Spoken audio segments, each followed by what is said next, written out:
Okay, so I left off in Colorado. I lived in Longmont and Denver and a couple other cities around there and loved it. I loved the blue sky and sunshine that they had, like 300 plus days a year of sunshine. And even in the wintertime, it was sunny. It would get really cold, and when it would storm, it would be like majestic storms,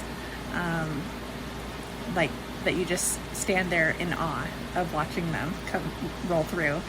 And if you got dumped on with snow, it would always be melted off in like another day or two. And so the bad weather was up in the mountains, but down where everyone lived, it was just still beautiful.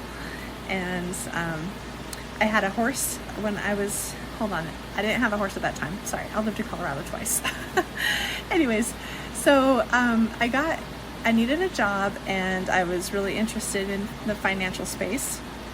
So when I was in California, I had my real estate license, but now that I was in Colorado, I wanted to work as a registered representative. And so I got a job at New England Financial, and I got my Series 6 and my Series 63, and started doing, I wasn't a certified financial planner, but I was working with financial planners and selling life and health insurance as well as part of a financial package. I really enjoyed that line of work, but most of the people that succeeded in it, because it was straight commission, most of those people had a second income or like parents that were supporting them while they were getting their business off the ground.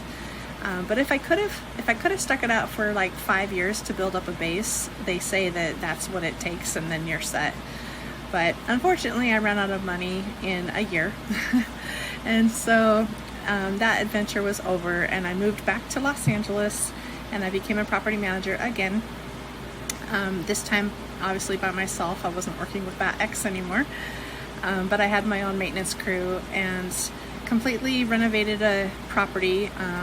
Was in charge of, they purchased it and it was in shambles, and in the year and a half that I managed it, we completely turned it around and filled it up to full occupancy, and it was a great experience. But I worked my hiney off on that one, like a 7-day-a-week kind of job, to the point where I actually burnt myself out and started thinking again about traveling. And so off I went again. I sold all my stuff, and I think I parked my car at a friend's house and let somebody watch my cat, and I flew to Buenos Aires, Argentina, and I spent a month there solo. Stayed at hostels and made friends everywhere I went, so I wasn't really alone, even though I traveled down there alone. And eventually, at some point during that month, we realized if we just all put our money together, we could actually afford a penthouse apartment and like a short-term rental.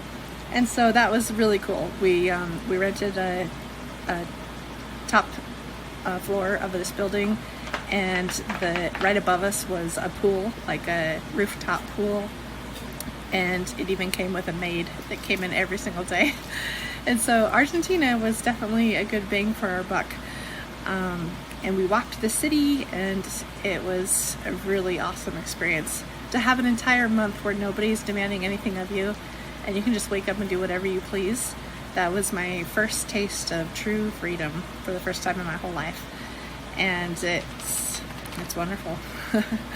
So anyways, I ignorantly didn't budget too well though for the second part of my trip, because I spent a month in Argentina, and then I had plans to go spend a month in Italy.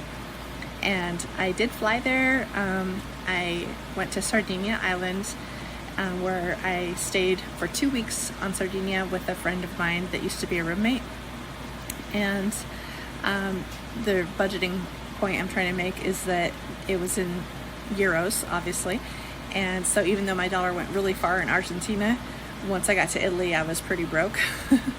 So after the 2 weeks on Sardinia Island with my friend, I flew to Pisa and saw Cinque Terre, and probably not pronouncing those right, And then I used Rome as like my hub.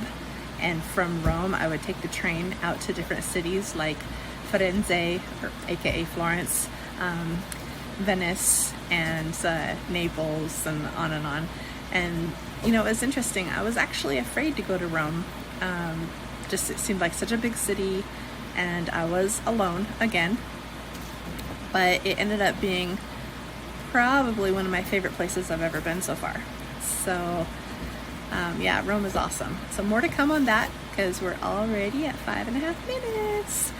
But yeah, some of the best times of my life have been traveling, that's for sure.